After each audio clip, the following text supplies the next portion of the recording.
Wow. Hi, guys. The last episode was really heavy for me, but I have so many more people I didn't talk about. But I'm going to talk about somebody today named Chief. His real name is Drandon Brown. He had a family, he had kids. He also had a history. From what I was told, he wasn't always a nice person. Drandon, which we called Chief, he was like a a ghost. Nobody ever really saw him. But he was an elder, which is what we called an elder. He was there the longest. He was there like 17 years. But he has attacked police officers. He attacked Cantrell once and had to go to jail. And I think it was over a gun. Well, Cantrell, I'm going to tell you the story. The night that he died, I knew he was going to do it. He told me he was going to do it, but I didn't think he would do it. Me and JoJo met Chief first in the Greenway. And our first tent we put up, he walked by with these two dogs, and we was just blown away by this Jesus-looking fucker, you know? Chief never did me anything. I don't know what he was about. I never really spoke to him a lot. Joe did. All I know is that he was an old man. He lived on top of the hill who grew weed, his own weed, and he gave it out to people. But he did the same thing every day. He would get up, go to the store, buy a 6-pack of beer around noon, go down to the Fish and Whole Fish, and go back up to the top. Every day he did that. And then every once in a while, I'd see him at Mike's, or but it was like every once in a while. When I first met Chief, though, he was real talkative and real nice to us. He taught us a lot about camping. He never hurt nobody that I knew of. Now, what he did in his past is none of my business. I met him later.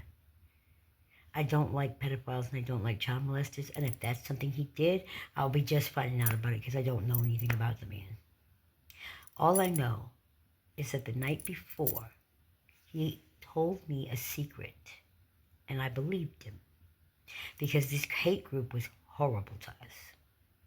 And I remember the day he was talking about, too.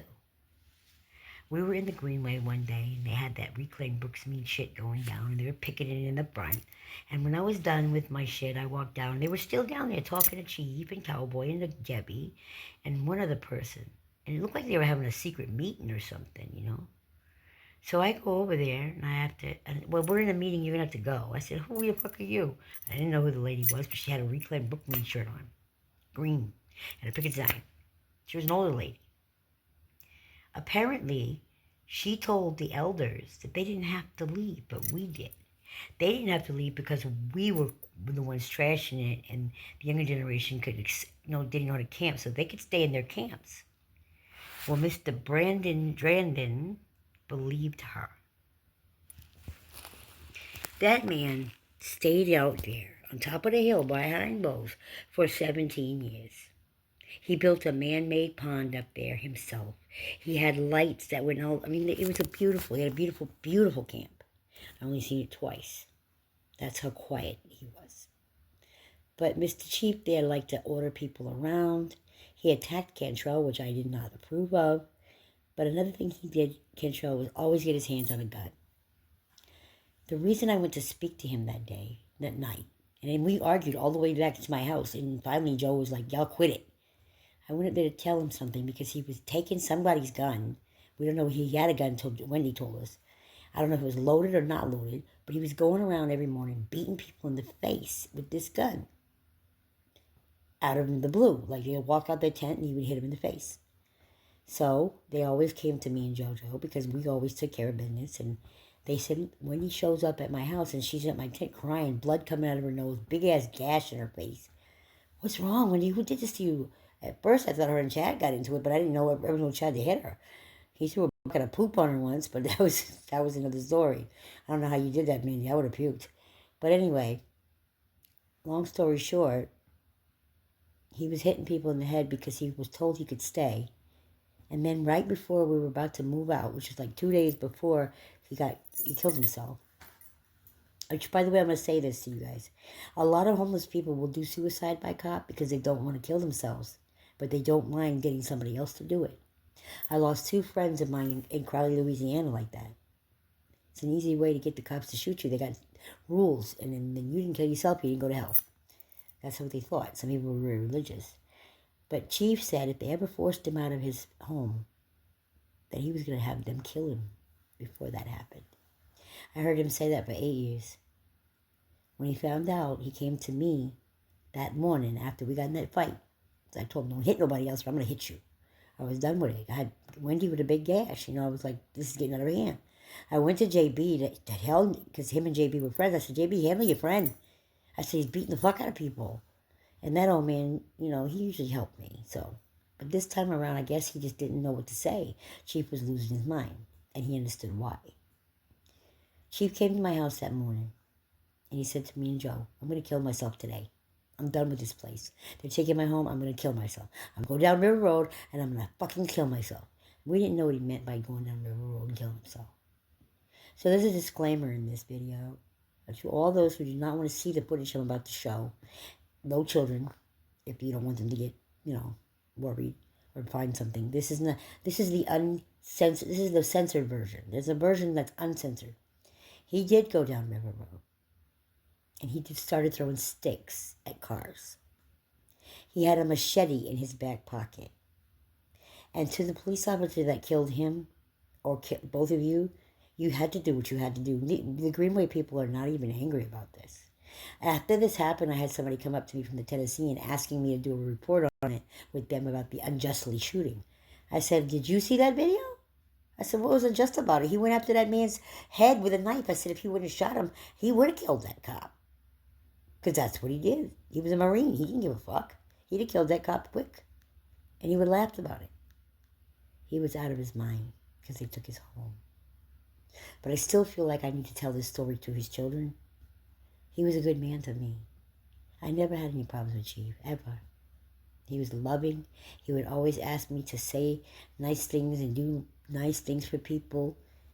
Every once in a while, he would have like this moment where he would get angry and he was stupid, and I think he was mental, and he would act out. But that was like once a year. We learned to deal with Chief. He just had the same habits. He never changed. And one of his habits was that he loved his home. Going back into society after being in the woods after 17 years is a little traumatic for him. He tried to go down River Road so he could camp, but he couldn't do it because his dogs kept running back to the Greenway, and his dogs were his best friends. So he came and told me, and I never forgave myself for this. I said, you ain't going to do shit, and I'm tired of it, your bitch-ass ways. I said, you're going to stop it. I was wrong. So, disclaimer. And he was sober in this video, guys. He was just out of his mind because he wanted to go home. This was the day after they threw him out. No, I take no pictures. You better lie. I can't. Put it down. Taser. Stop! Drop it! An officer-involved shooting is now under investigation in Tennessee after police respond to multiple 911 calls about a man wielding a weapon.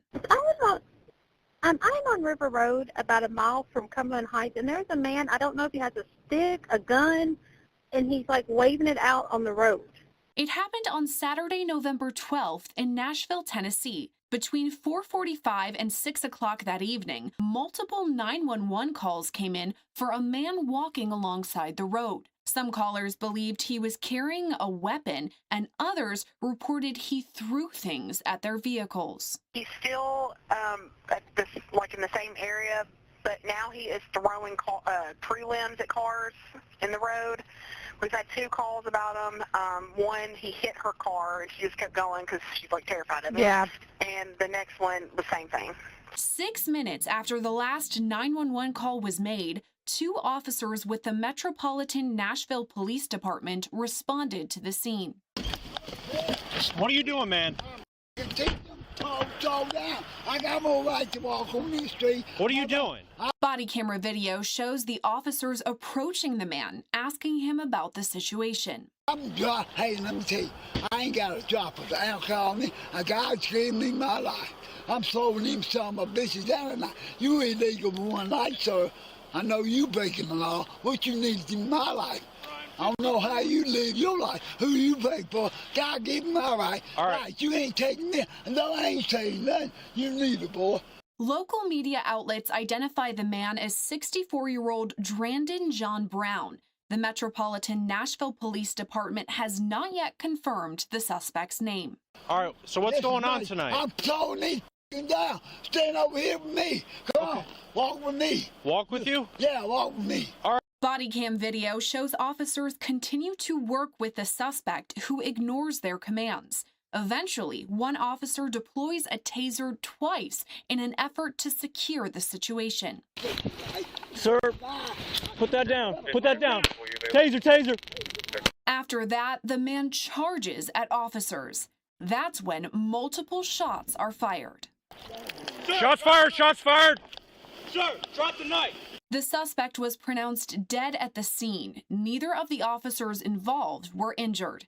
The Tennessee Bureau of Investigation is now conducting a use of force investigation into the shooting. The Davidson County District Attorney's Office and the Metropolitan Nashville Police Department will also conduct investigations. For the latest developments in this story and all things true crime, stay with Long Crime Network. I'm Sierra Gillespie.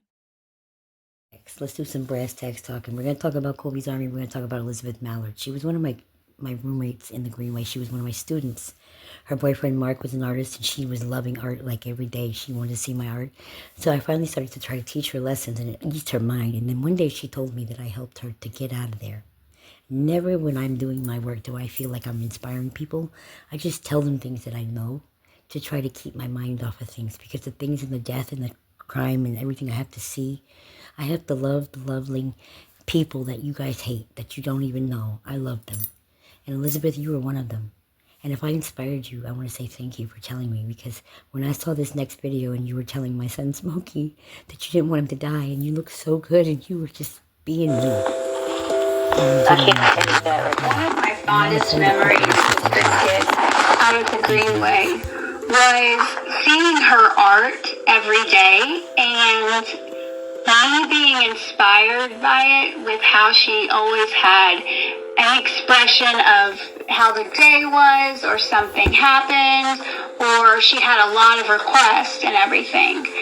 So I started kind of just doing a little drawing, scribbling and everything, and it helped to keep my mind off of maybe the depression, or keep my mind calm and bring me peace. And she was so encouraging and gave me pointers and advice, and said maybe like if I get to where I'm comfortable, she said she'd sell some of mine, which probably wouldn't have sold because next to hers it's not possible. But she was so supportive that she actually brought me my own art set that was in a briefcase type thing. It was so nice, so just organized, would keep it all together. I could fit it in my backpack, carry it around, and she'd check back with me. And just about every day, I'd be like, okay, so let me see what you got. And she'd give me a little homework. And the one I remember that still to this day, it just looks wonky when I try, is an eye. And with all the details and just the different angles, everything, and mine still looked terrible, but she always was there to encourage me and help me with things like that. It will always be with me, because now I realize I'm not really good at drawing, so I do the adult coloring books. That's as close as I can get to all the work that she does, and all the support she gives everybody is always amazing. She was like Mama Bear, a Mama Bear art teacher to all of us. So I love you, Biscuit, for everything, and you're amazing. Over the past year, we've told you the story of Liz Mallard. She's a formerly homeless woman who got sober and into housing. And now she is trying to pay back some of her good fortune. As News Channel 5's Kyle Horan shows us, she's encouraging others to follow her path. You can get food. We have, do you want some cold water? It happens every Tuesday over in West Nashville by, well, the Lowe's. All right, let us know if you need anything else, okay, buddy? An outpouring of love for a group of people who've likely seen easier days. Living on the streets isn't easy. Roasted chicken and veggie salad. Liz Mallard knows that well. Every Tuesday we come out and we bring hygiene, clothing, toiletries, and food. We also have some meals, some bread, and some sweets that we bring out. Lots of sweets. They love the sweets. Mallard spent more than a decade at various camps, but many years right here at Brooksmeade Greenway. August 3rd will be a year. She's been in her own apartment, though, for a while. You okay? Yeah, are you okay? Yeah. Doing all right? Yeah. Good. But she still remembers. It's your body has a dependence on it. You know what I'm saying? She remembers So- Smokey, I've known Smokey for I don't know how long. a young man who's had some trouble, but Mallard isn't giving up on him. I don't want you to die out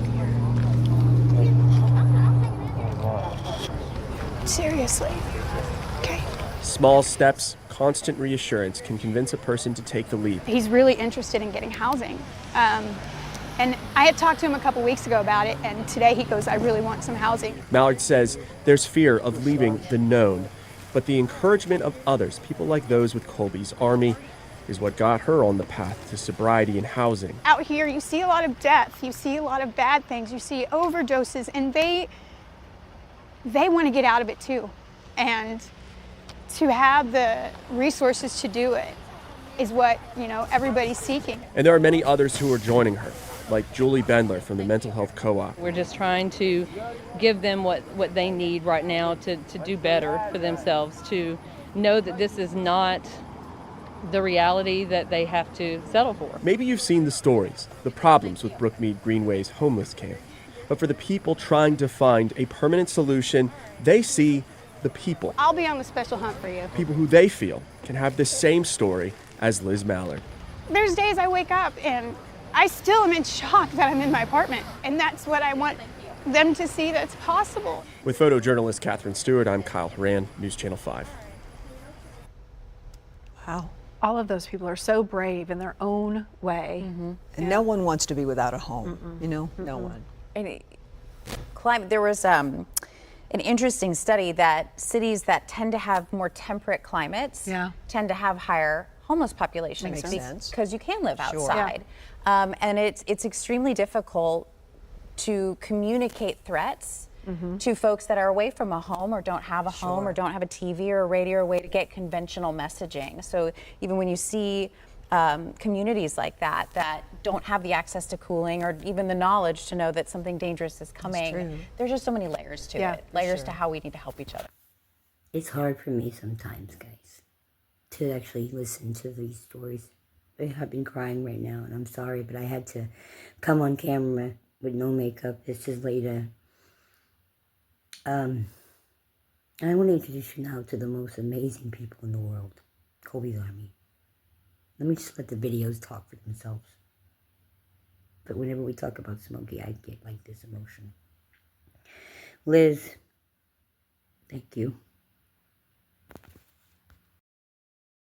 We're Colbys Army, and we're making a difference. We're a 501c3 nonprofit that gives backpacks stocked with toiletries to the homeless. We advocate for the mentally ill and help individuals and families who are dealing with addiction. We teach people how to care for their pets and educate families about small changes they can make to leave their little corner of the world in better shape than they found it. We also provide equine-assisted activities to those with depression, post-traumatic stress disorder, addiction, and other physical and mental challenges. But we want to do more. We want to build a learning center where people with mental illness and special needs can intern to earn job experience. It will be a place where the community can learn about the environment, where our clients can reflect in our serenity and butterfly gardens, or learn about native trees on our trails. We'll hold classes on pet care, environmental art, and leadership, goal setting, and other life skills. All of our buildings will be eco-friendly and made from recycled or alternative building materials. Colbys Army was founded in memory of a remarkable young man, Colby Keegan, whose life ended far too soon at age 23. Colby wanted to make positive changes in the world, and he did. Now, our experienced board of directors and army of volunteers carry on the work Colby can no longer do. But we need your help and the help of everyone you can think of. We found 16 acres near Nashville, Tennessee, and already have half of the $129,000 purchase price. But if just over 3,000 people gift us with a tax-deductible donation of just $20, the land will be ours. Or it could take just one or two very special angels. Individually, we can make a difference, but together, with your help, we will change the world. And me? My name is Lisa, and I'm Colby's mom. Please join us in making the Colbys Army Learning Center a reality. Thanks.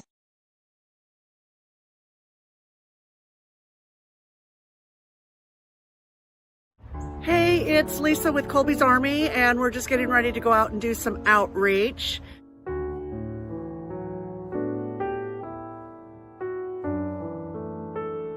Just wanted to show you, we got the back of the truck kind of filled up with supplies, and the back of the truck over here is also filled up with supplies. And I'm on my way to pick up a volunteer, and then we're going to the Nashville Food Project to pick up some food. I've picked up our volunteer, Joni Worthen, and we're here at the Nashville Food Project, and we're going to pick up a whole bunch of really hot meals for our homeless friends.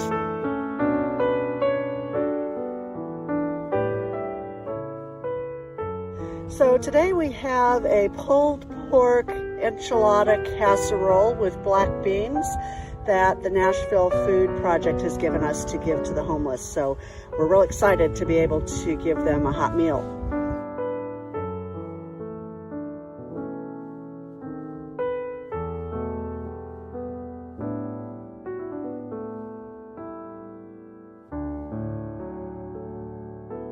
We just wanted to give you a glimpse of a few of the things we're giving to some of our homeless friends. We've got some socks, some baby powder, we've got deodorant, soap, gloves, we've got some combs and toothbrushes and some books. A lot of our homeless are readers. They love Westerns. I don't know that we have any Westerns in here right now. There's a few. So these are just a few of the many, many items that we get donated that we then distribute out to homeless individuals throughout Middle Tennessee. We're headed out to deliver some meals to some people who have homeless camps.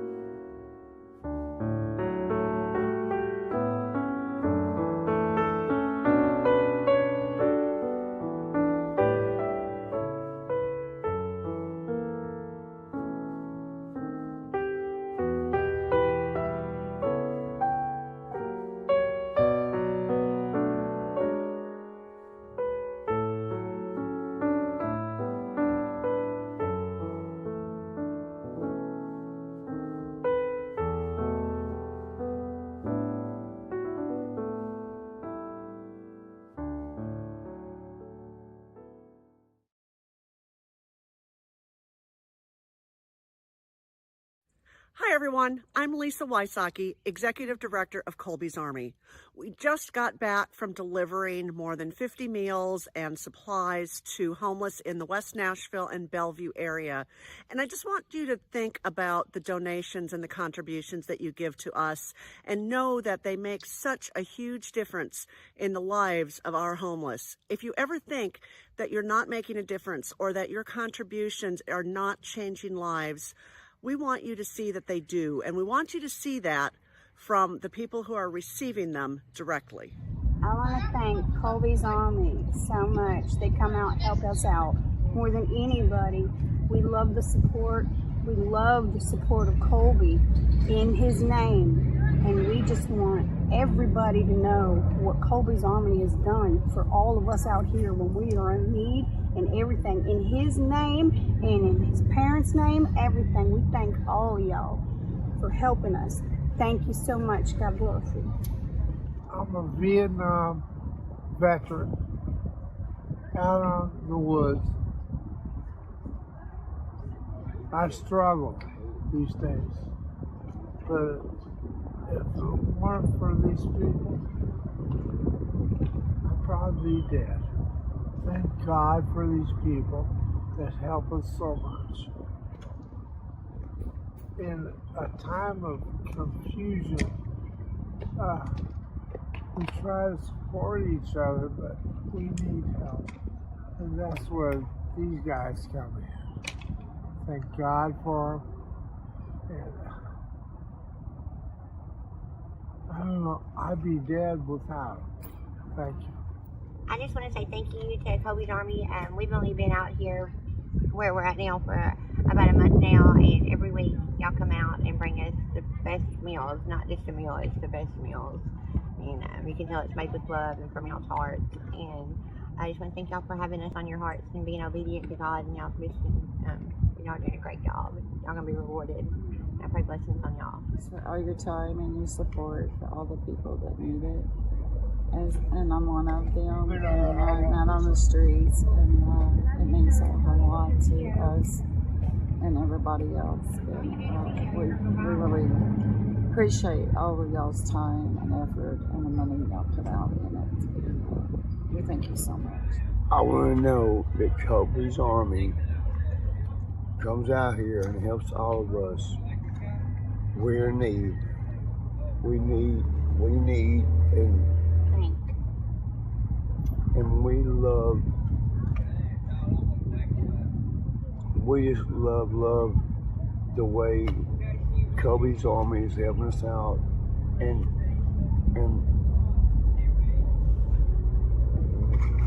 Say thank you. and I want to thank you so much for your support for us. Hey man, God bless you, and we love you.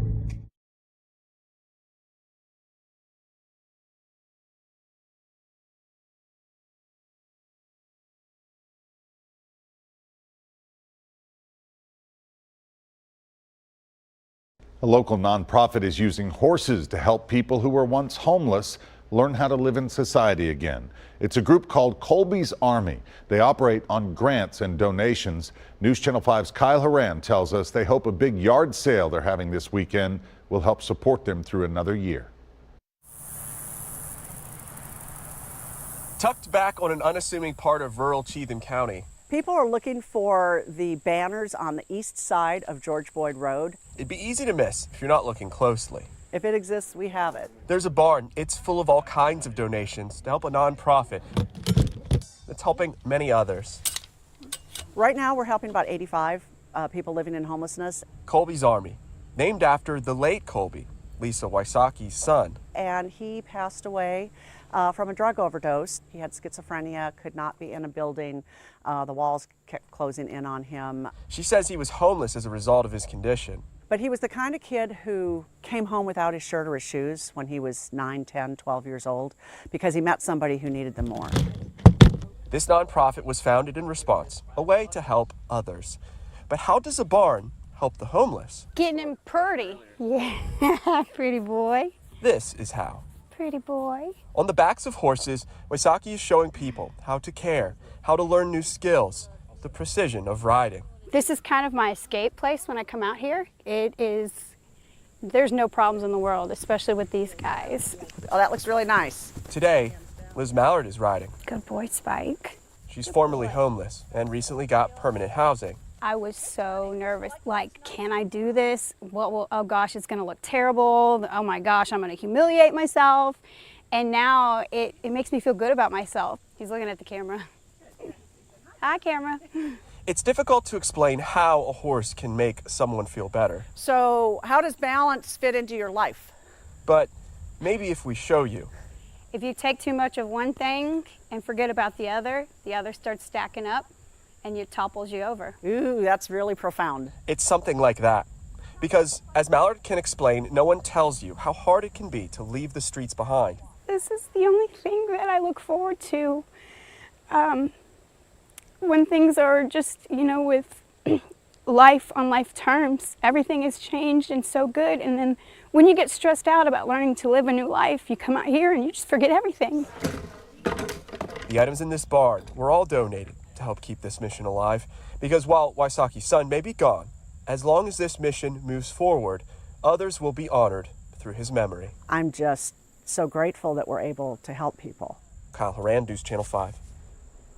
Thanks, Kyle. The yard sale is being held this Friday and Saturday at the barn. We're going to post details on newschannel5.com. As I've composed myself, I think the tears have dried up a little bit.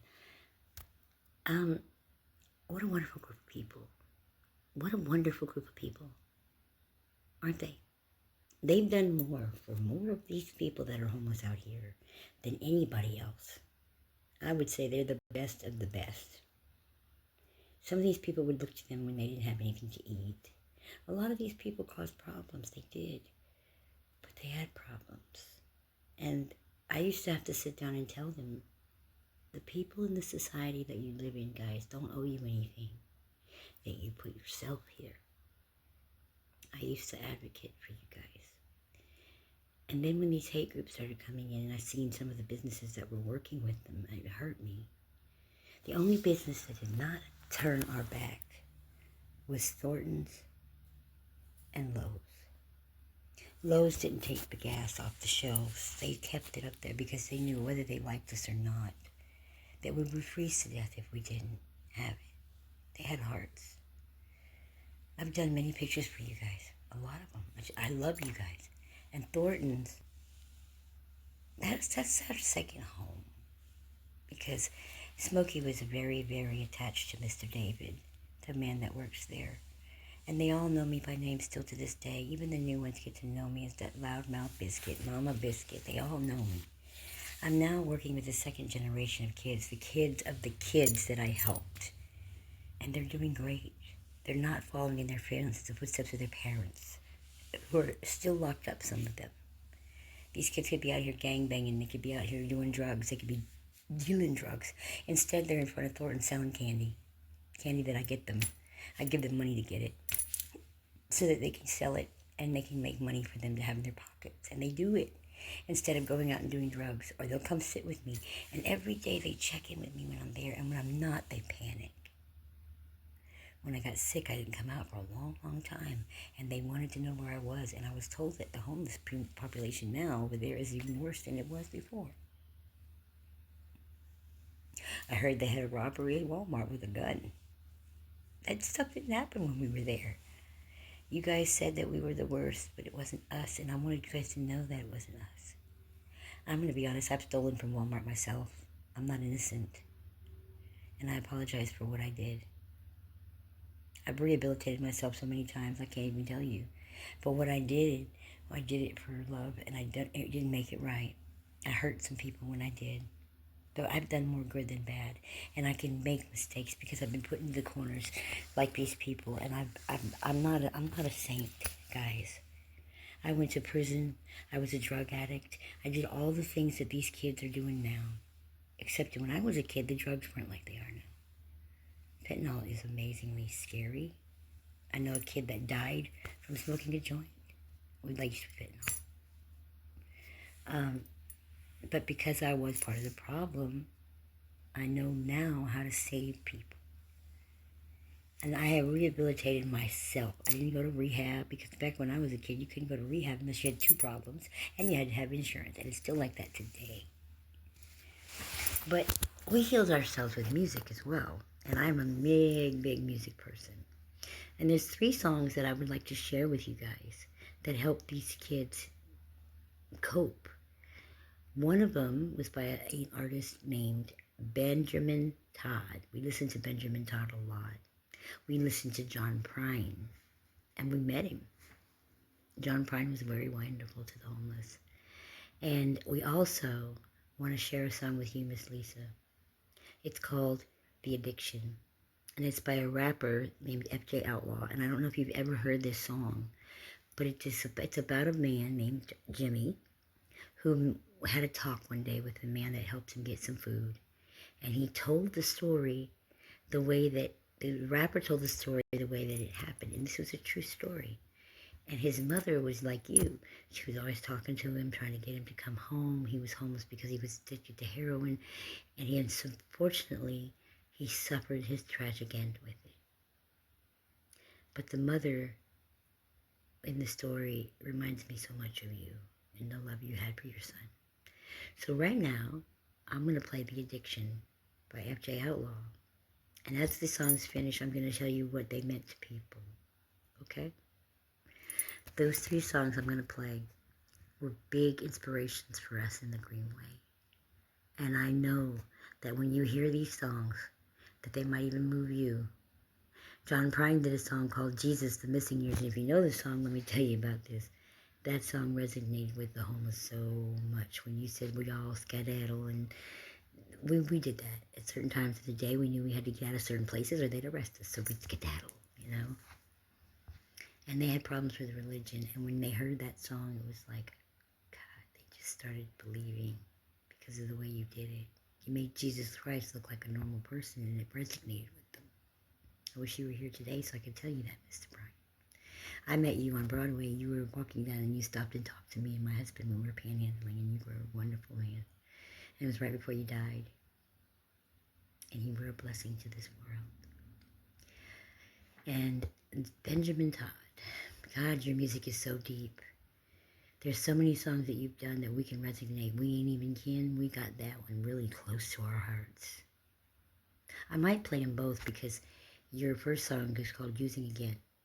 And it's about your battles with addiction and how you felt about it. But you came through, and now you're writing the most wonderful music in the world for people. And it's deep, and you have to be ready to put your boots on when this man sings. I mean, his wife has testified to the fact that you got to really be ready for Benjamin when he sings. So I want to start this first song off to you, Miss Lisa. And I hope it brings you some kind of joy because it's a true story. You are not the only mother out there that has suffered. I have lost my real son. I have lost Smokey, and we know this pain well. And you know, if you don't know, what Miss Lisa is doing is the best thing in the world. She's taking her tragedy and turning it into good. She's using her son's name, and she's living.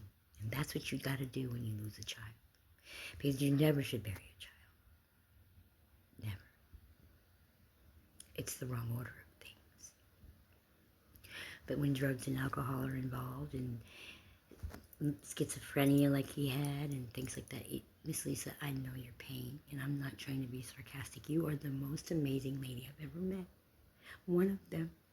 And what you're doing, God, it's what I wanted to do. It's everything. I do the same thing you do, but I do it in a way of art. It's the only way I know how.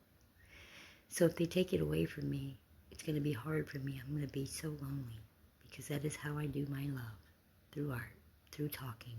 I tell stories, and I teach people. And some of the stories I've told have helped so many kids out there change for the better. And I've even had stories where I've helped adults, like Liz. She said that she'll never forget what I did because I made it easier for her. And if I did that, Liz, I'm so proud of it because let me just say this before I end this. If you've never done something selfless, like giving somebody something, a smile on their face, because of something you did or something you said, then you're a miserable person because human beings are amazing if you talk to them.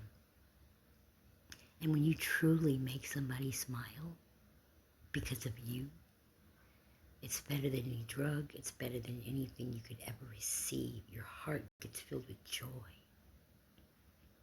I hope these videos have been more than explanatory of how we loved in that Greenway and what we lost and how the hate helped to hurt. Don't take away people like Lisa or Jessica or Mr. Cantrell, or they're not just human beings, they're superhumans. They're the ones that'll get up and do the things you don't have the heart to do. If you can't do it, that's fine. We don't hate you. But don't be hateful to the ones that can. Because somebody has to do it. And if you would walk a mile in one of these people's shoes just for 3 days, I guarantee you, you change your perspective. Thank you. And Lisa, this song is for you. And the man that wrote this song, he is a rapper, but his music is so good. It's deep, and he's great. He was living a life of a drug dealer, and then he became who he is today, a successful recording artist. People change, and this is his song, The Addiction. Enjoy it, Miss Lisa. A while ago, I met this guy named Jimmy. Jimmy was a homeless dude, so I decided to buy him some lunch. And as we spoke throughout our meal, he explained to me the story of what he was going through at the time. So I wanted to tell y'all the story, how he told it to me.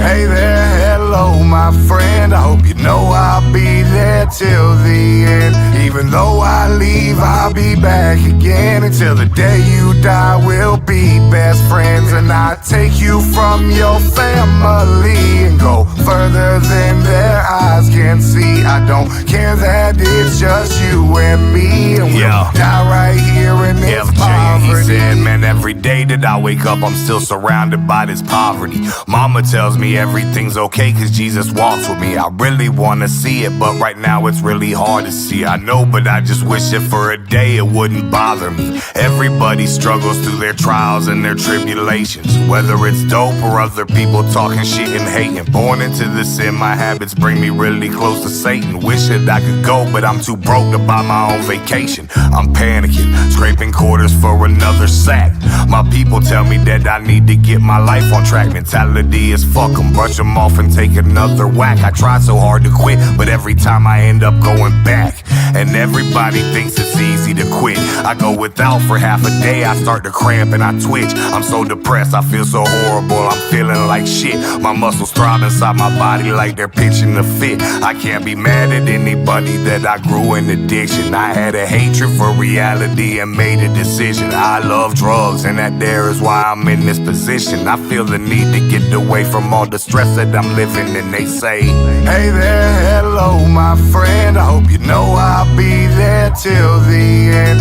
Even though I leave, I'll be back again. Until the day you die, we'll be best friends. And I take you from your family and go further than their eyes can see. I don't care that it's just you and me, and we'll die right here in this poverty. I'm 29 and I have yet to buy a house or even own a car. I spend my days in alleyways and all my nights in bars. My arms are bleeding and my face is so deformed from scars. It's crazy, but when I was young I thought that I could reach the stars. I got a sign that says I'm homeless, every penny helps. I go to stores and have to steal the shit from off the shelves. I'm doing anything I can to gain a little wealth, and every day I'm slowly ruining my mental health. I crave the feeling every time that poison hits my brain. I'm living life, but from the start it hasn't been the same. My family left me long ago, I always feel ashamed, but every time I think about it, I am not to blame. I'm so alone, I have no home or anywhere to sleep. At times I question as to if I've gotten in too deep. I feel like death is on its way and I can feel the creep,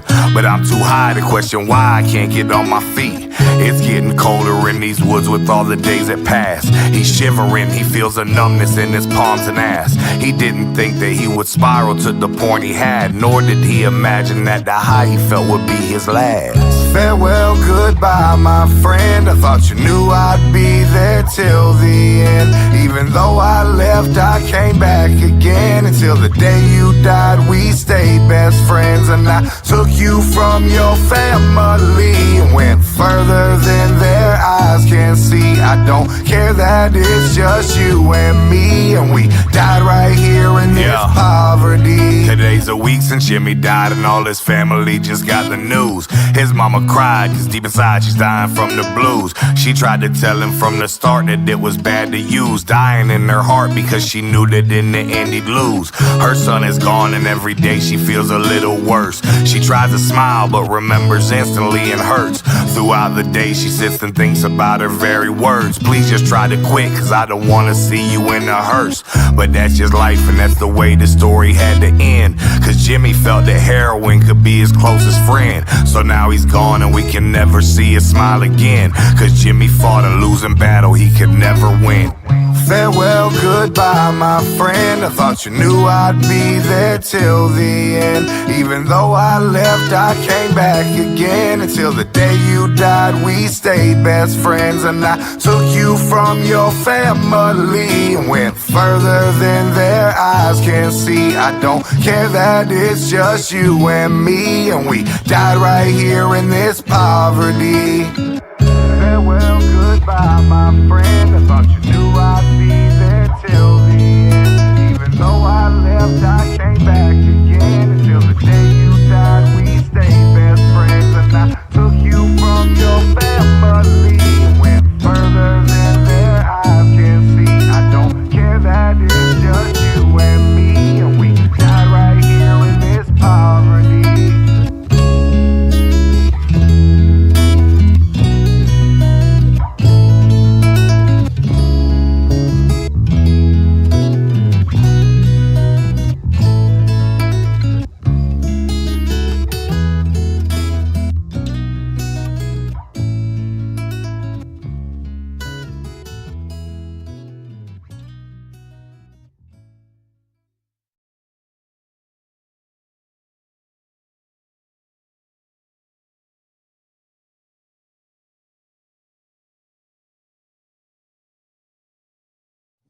This tune's a tune I wrote for my grandfather, who's not actually blood to me, but sacrificed a lot and tried to raise me the best he could.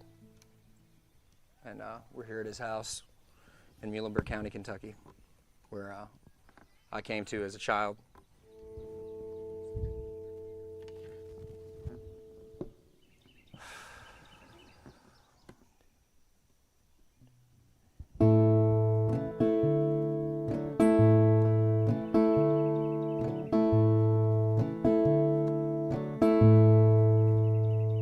People say I look like my grandfather, and I begin to explain we ain't even kin, and he'll interrupt with why bother, and saunter away with a sideways grin, 'cause we both understand not giving a damn about feeling. Why in the hell try and tell folks what you were living?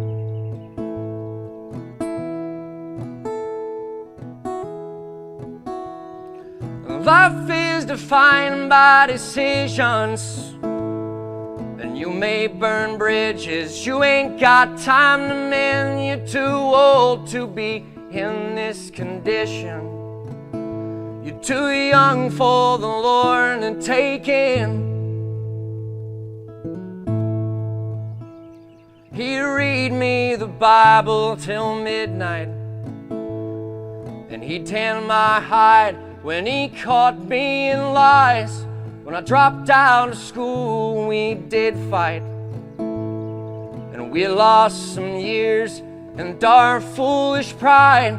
And now I'm not sure if I'm better or worse for the distance. But we're not concerned, 'cause there's nothing to learn from resentment.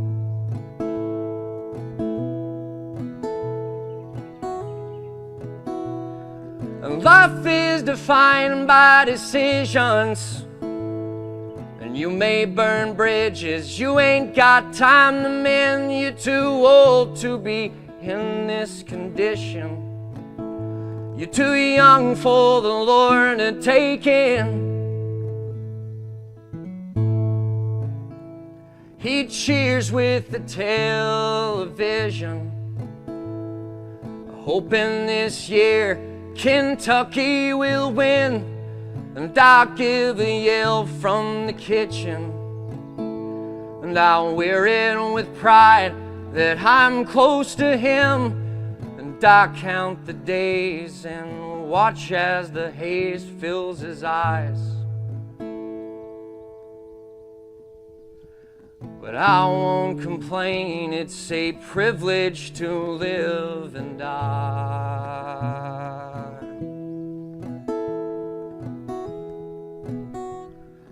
Life is defined by decisions, and you may burn bridges you ain't got time to mend. You're too old to be in this condition.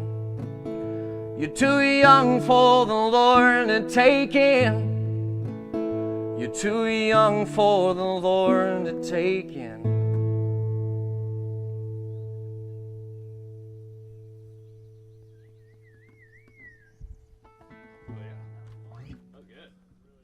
What do you think about Ben's music? I'm glad I get it for free.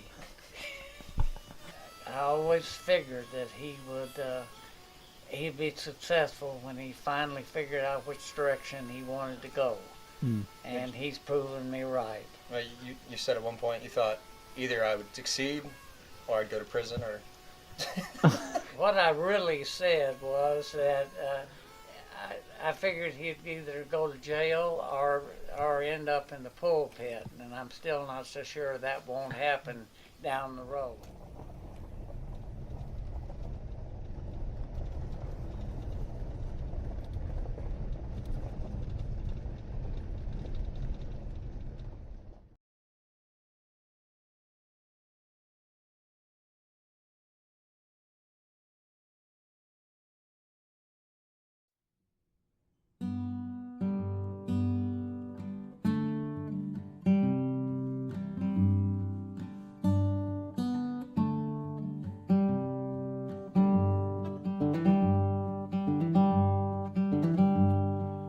living low down and I'm using again. I'm hating my name 'cause I'm cursed like my kin.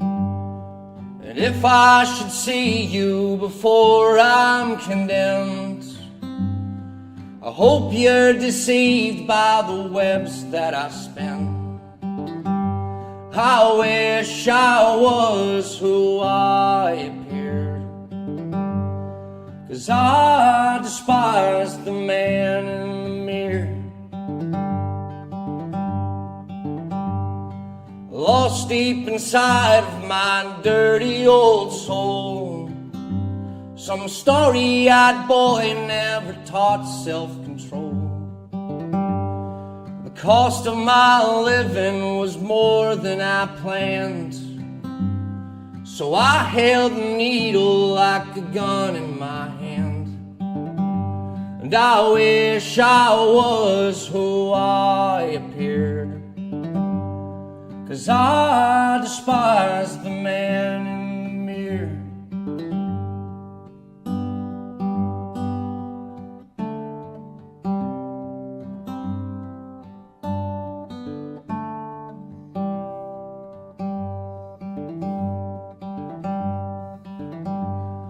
The memories I've got torture my head, and I don't know God, but I heard He was dead. And if I am wrong and in judgment I stand, I will not repent, 'cause I don't give a damn. You can send me to hell with the rest of my friends. And I wish I was who I appeared, 'cause I despise the man in the mirror. I'm living low down and I'm using again.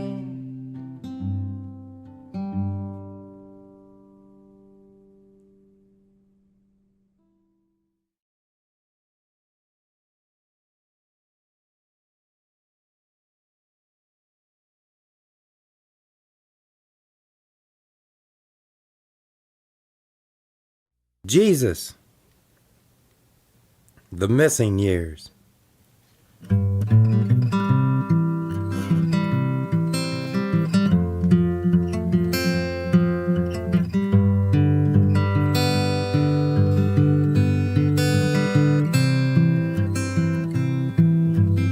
It was raining, it was cold.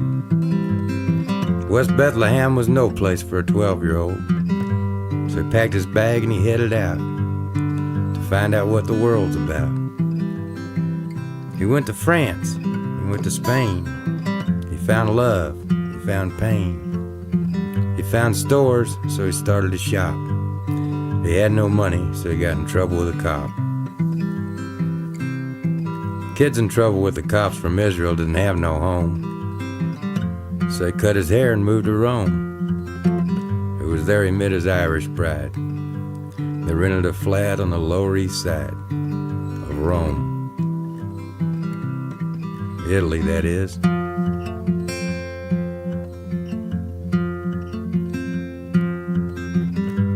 Music publishers,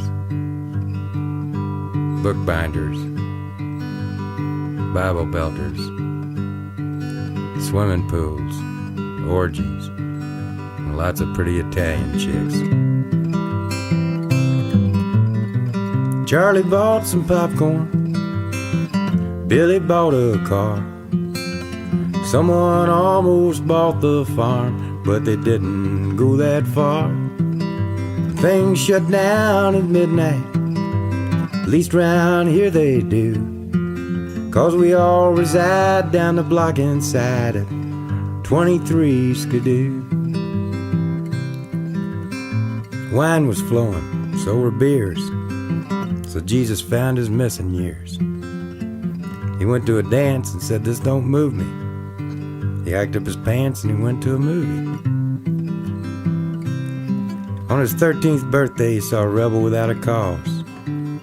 He went straight on home and invented Santa Claus, who gave him a gift He responded in kind. He gave the gift of love and went out of his mind. You see, him and the wife wasn't getting along. So he took out his guitar and he wrote a song called The Dove of Love Fell Off the Perch. But he couldn't get divorced in the Catholic Church. At least not back then anyhow. Jesus was a good guy. He didn't need this shit. So he took a pill with a Coca-Cola and he swallowed it. He discovered the Beatles. And he recorded with the Stones. Once he even opened up a three-way package for old George Jones. And Charlie bought the popcorn. Billy bought a car. Someone almost bought the farm, but they didn't go that far. Things shut down at midnight, at least round here they do. 'Cause we all reside down the block inside it. 23 Skidoo.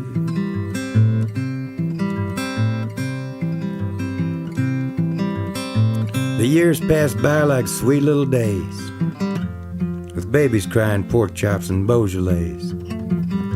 When he woke up, he was 17. The world was angry. The world was mean. While the man down the street and the kid on the stoop all agreed that life stank. All the world smelled like poop. Baby poop, that is. The worst kind. So he grew his hair long and he threw away his comb. Headed back to Jerusalem to find Mom and Dad and home. But when he got there, the cupboard was bare, except for an old black man with a fishing rod. He said, "What you gonna be when you grow up?" Jesus said, "God." Oh my God, what have I got myself into? I'm a human corkscrew and all my wine is blood. They're gonna kill me, Mama. They don't like me bad. So Jesus went to heaven. And he went there awful quick. All them people killed him. And he wasn't even sick. So come and gather around me, my contemporary peers, and I'll tell you all the story of Jesus, the missing years. Charlie bought some popcorn. Billy bought a car. Someone almost bought the farm, but they didn't go that far. And things shut down at midnight, at least round here they do. 'Cause we all reside down the block inside it. 23 Skidoo. We all reside down the block inside it. 23 Skidoo.